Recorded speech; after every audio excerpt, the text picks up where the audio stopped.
Welcome back. Thank you for joining us for another episode of the podcast, Come Over for Dinner. I am so glad you're here. Today, I have Kimberley joining me. She is a mom of 4 kids, 4 young adults, I should say. Some of them are in their teens. And so she feeds hungry kids, her family, as well as guests. Welcome, Kimberley. Thank you. Okay, so tell us a little bit about yourself. You moved from, you live in the Northwest, and you were in Seattle for a while. Mm-hmm. So tell me a little bit about that. We spent about 6 years in the Seattle area while my husband worked for Starbucks. And then we moved up to Canada where my family is. We stayed there for a few years and then moved back down to Washington to be in an inner city gang ministry. We were there for almost 10 years and then moved back to Canada so my husband could finish a degree. And while we were there, COVID happened. So we were praying for a way to be in another place that was a bit more free. And the Lord opened the door for us to come here. Okay, and here is actually in Moscow, Idaho. It's a small college town on the western border of Idaho. I should know this. I'm teaching 2nd grade currently. I need to know my north, south, west, and east. I've been teaching the kids. So let's back up to the inner city gang ministry. Yes. You mentioned to me earlier that it was called Madison House in Yakima, Washington, which is a great ministry. Tell me a little bit about this. I'm sure you have some interesting hospitality stories when it comes to inner city gang members. Yes. We worked for a ministry that dealt with the children and the siblings of gang members.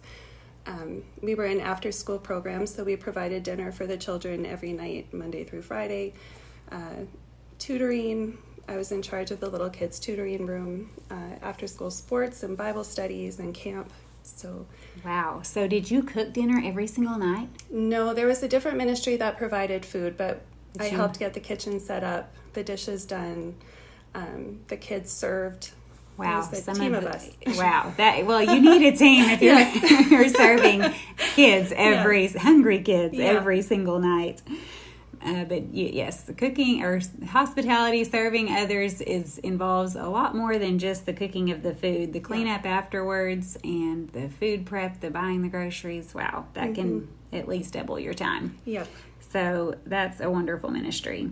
So now you have moved to Idaho, and your husband is Chief Operations Officer at New St. Andrews College. Yes. And you are helping with some of the events, serving just during different events that are thrown for the students that are there. She's helped with the freshman breakfast and the faculty dinner and various events like that. So, again, involved in food prep, but a lot of cleanup. Yes.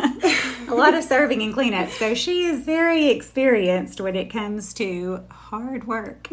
She is going to share with us one of her favorite menus for inviting people over. So right now, currently you invite families over. Yes. That's your way of having people or showing hospitality is by inviting families to your home to enjoy a meal with your family. So tell us when you are thinking of something to make, what pops into your head? Well, my go-to, if it's the first time I've had somebody over, I generally make a Tuscan Chicken Stew. And I've been making that now for about 3 or 4 years. And I found it in some little recipe book for an Instapot, and I've made it my own after time. Sure. Always have a sourdough loaf to share. Do you make homemade sourdough bread? I do. My sourdough starter is named Myrtle. I might need to meet Myrtle. She's pretty awesome. I love her. I do not have a sourdough starter. No, I will share some. Back in the day, my grandmother had a neighbor across the street, and she made sourdough cinnamon rolls. Oh, and those are the best. I didn't know anything about sourdough bread, but every time I visited my grandma, I was hoping that the neighbor knew we were coming because she would always make sourdough cinnamon rolls. So I feel like the tradition needs to continue. Yes. Myrtle and I need to talk. Yes, you do. Okay, so sourdough bread. And then just a simple green salad with a vinaigrette and a robust red wine. Okay. And then for dessert, I generally make an apple crumble or a berry crumble, and never ice cream. Because if you have children over and they hear your KitchenAid going to make whipped cream, there is more joy over that than there is ice cream. So, real whipped cream. Real whipped cream. Although they probably would jump for joy over the canned stuff too. Oh, yeah, because then you can squirt it in their mouths. Yes. But there's something about real. The real is my favorites for sure. I love real whipped cream. Yeah. Okay, so you said you have made it your own, so the recipe that I post, it has all of your updates and changes? Yeah, okay. It does. All right. Oh, it sounds delicious. And soup weather is coming. Yes. So fall it is the end of August. The very last day here has decided to go over 100 degrees for us in the Northwest. And it's a bit of a shock and a surprise to those who live here. Uh-huh. For me, I grew up in the South, so this feels like home. But I'm looking forward to soup weather. Yes. Okay, so that was your favorite menu. I will post this on everybody. Anytime you want a recipe, you can go to my website. It's just the same name as the podcast, comeoverfordinner.com. And it has the recipe you can print off, as well as maybe comments and other tips. And her favorite item is coming up, so stay tuned. All right, when you're looking for cooking inspiration, so this is a particular menu that you've mentioned, but let's say you've made that and you're having somebody else the next week and you want to make something different. Where do you look for your cooking inspiration?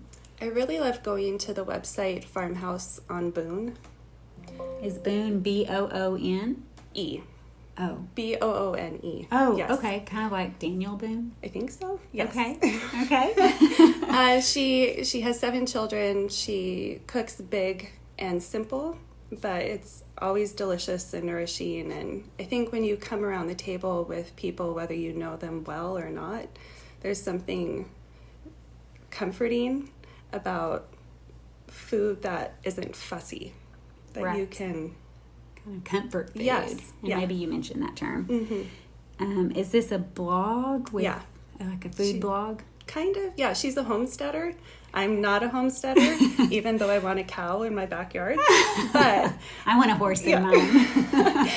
But I love her philosophy of food and her love of children and family. I think she's a believer. I'm not sure, though. Okay. Very interesting. I'll have to look this up. I have Yeah. never heard of this. So this is why I'm interviewing her. I love finding new tips and new inspiration, especially if it's tried and true. If you've gone and you're like, oh, I found numerous recipes here or numerous new ideas or techniques.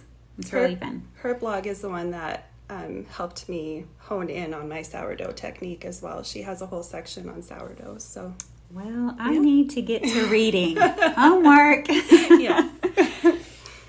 What about a shopping tip when you are hosting your crowd, which is 6, plus another family? You're probably maybe at 12, maybe more if they have more kids, or if you have more than one family. Yeah. What is your best shopping tip? Walmart pickup. And I think it helps that you can focus in on what you need. Because when I go to the grocery store, I can get distracted at all the aisles. Oh, maybe I need this too. If I go Walmart pickup. And if you have kids shopping with you, Yes. they will definitely get distracted. Yes, they will. On the sugary cereal aisle, potentially the whipped cream can aisle. Yep, the candy aisle. The candy aisle. The other, what's really fun about, one of the benefits that came out of 2020, there are a lot of negative things, but one of the pros of 2020 was pick up everywhere. Yes. So wherever you shop, it is very likely that they have jumped on the bandwagon. Walmart has it, Target has it, and a lot of the smaller grocery stores are doing it as well. So check and see if your grocery store does it. My husband recently went to, it's Safeway up here, Albertsons in the South, and I don't know if he had a conversation with the cashier or what, but he came in the door with a pile of groceries and he said, "Did you know that they do pickup? I could order online and they bring it out to your car." Well, babe, you're about 2 years late. But yes, I actually have not done it through that store, so I need to remember to do that because they offer some great sales. Their sale ad comes out every week, and you can check the sale ad, and that helps with the budget. So anyway, okay, so that's your best shopping tip. I would concur. I do love being able to order groceries in my pajamas late at night, even if it's 11 p.m. and I have work the next day. I can slam out a quick grocery order and have it, you can schedule your time. They can deliver when you're going to be home. All right. What is your best cleaning tip? We've talked about you being very experienced at this, hosting large amounts of people. Yes. Having stations, making sure that people know exactly what they're supposed to be doing to clean. Different seasons, this is more difficult, but there is a website called Clean Mama. And how's Mama spelled? MAMA. Okay. And every month, she comes out with a new calendar, and she lays out every station that needs to be cleaned and what your daily rhythm should be. So is this a chore chart for kids every single day? It's not even for kids. It's just like a regular calendar page. Okay. And then each day she has what you should be like sweeping, mopping. Okay. Kind of thing. So you're breaking down the tasks even for yourself. Yeah, like Tuesday's bathroom day. Right. So different seasons is harder to follow, but I think if you're consistently following the system, by the time you have guests over, you aren't scrambling to clean up your whole entire house. Right. You haven't plus waited. Make dinner. Right.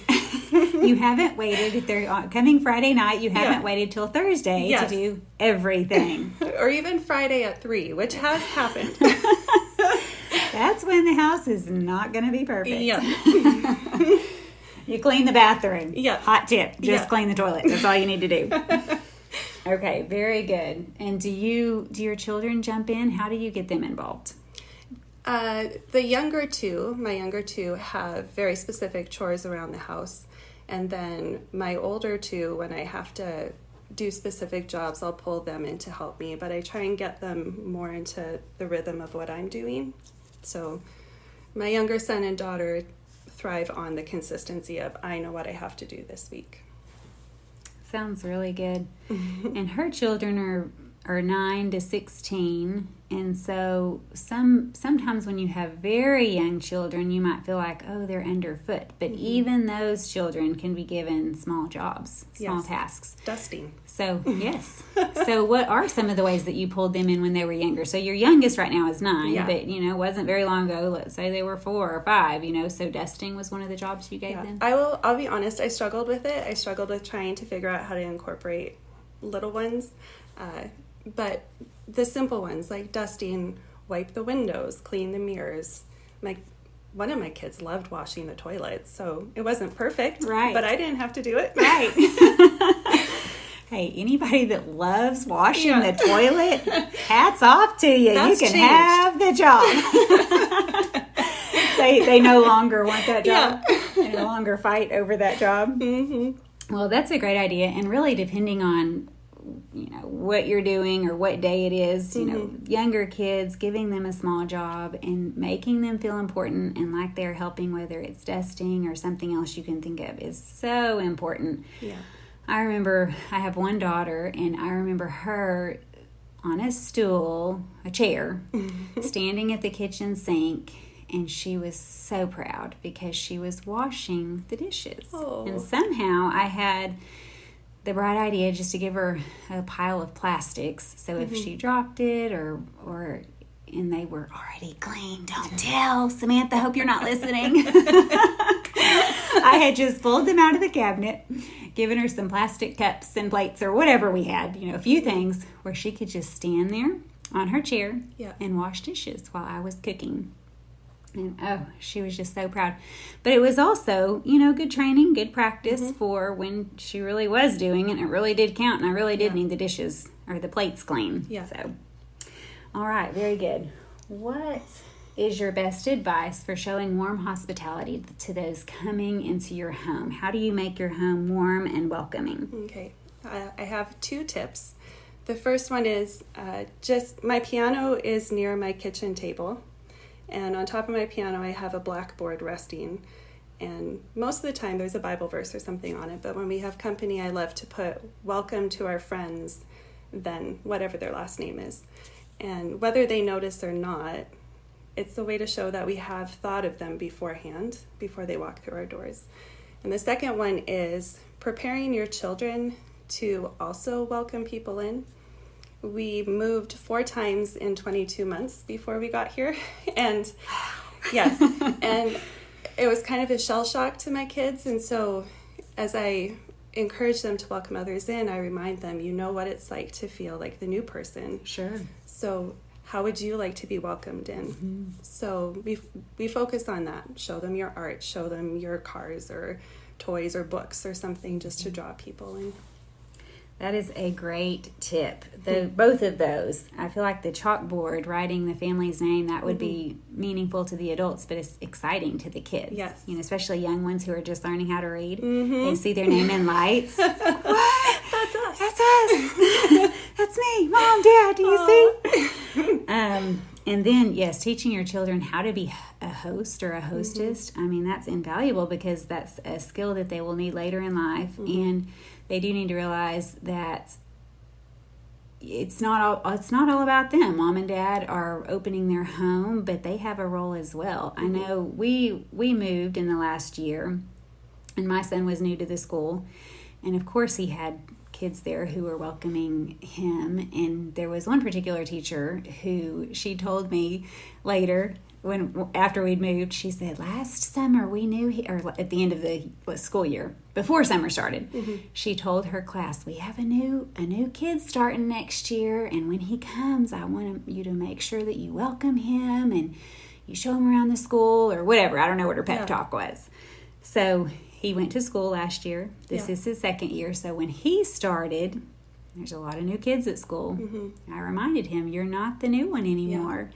And so I want you to remember the things that really made you feel comfortable walking down those halls. You don't know, it's Greek to you. You don't know where the lockers are, how they're numbered, what classroom you're supposed to go to.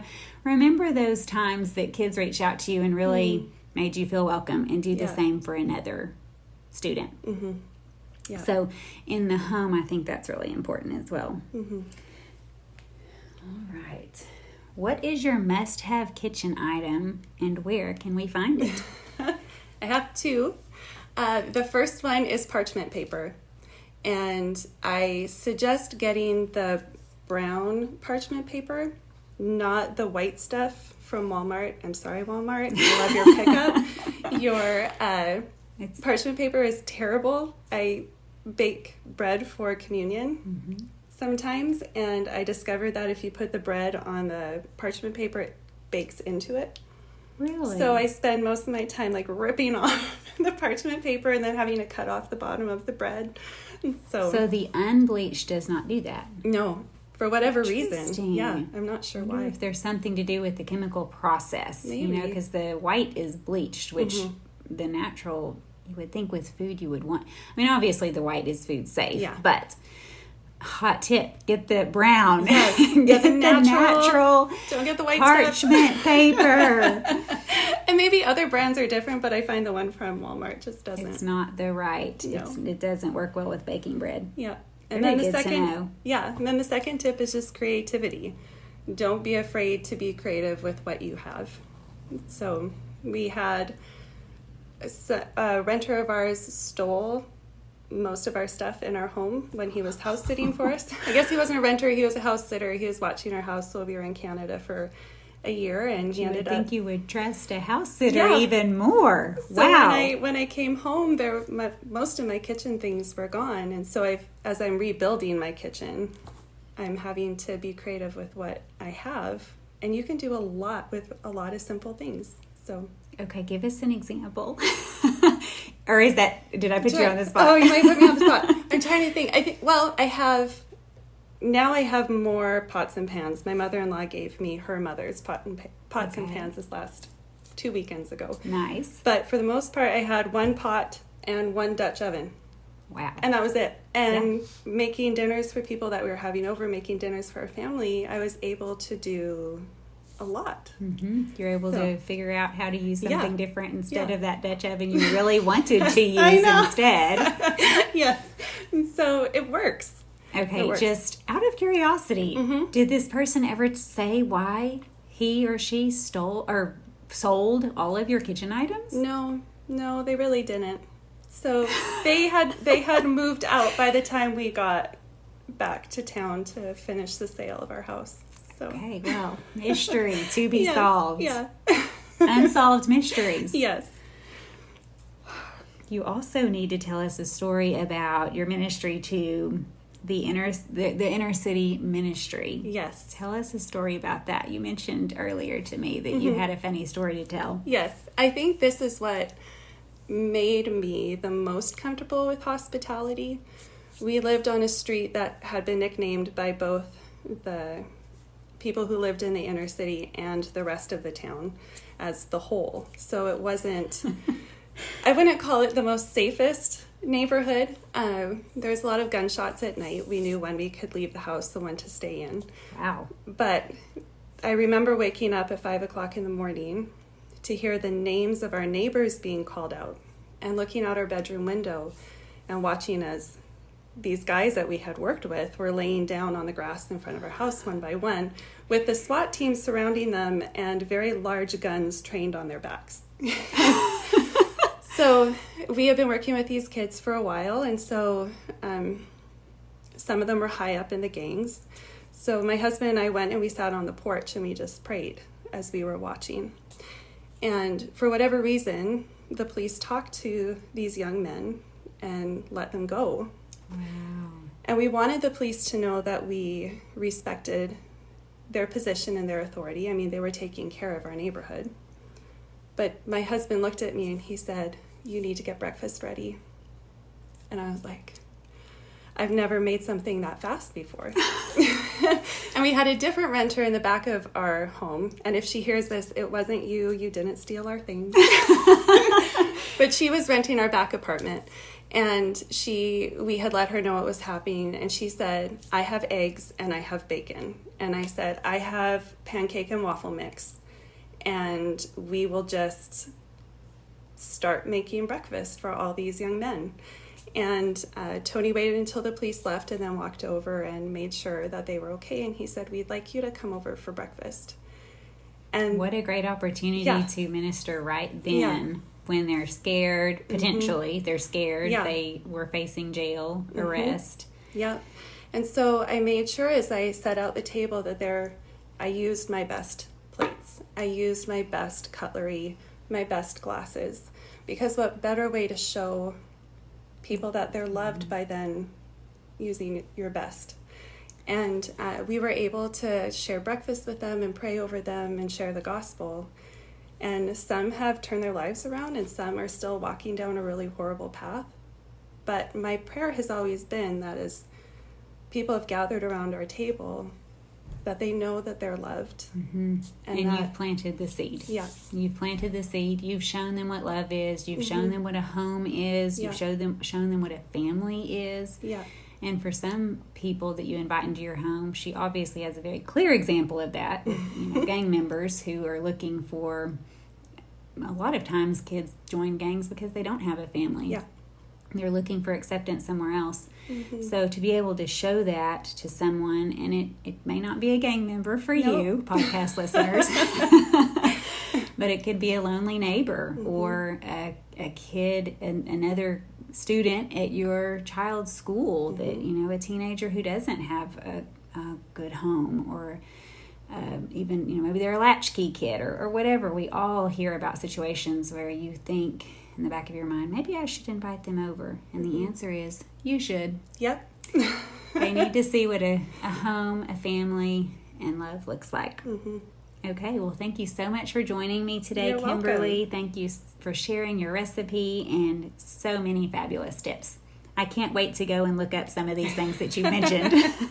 They're good. All right, that's all for now. Thanks. Thank you. Bye.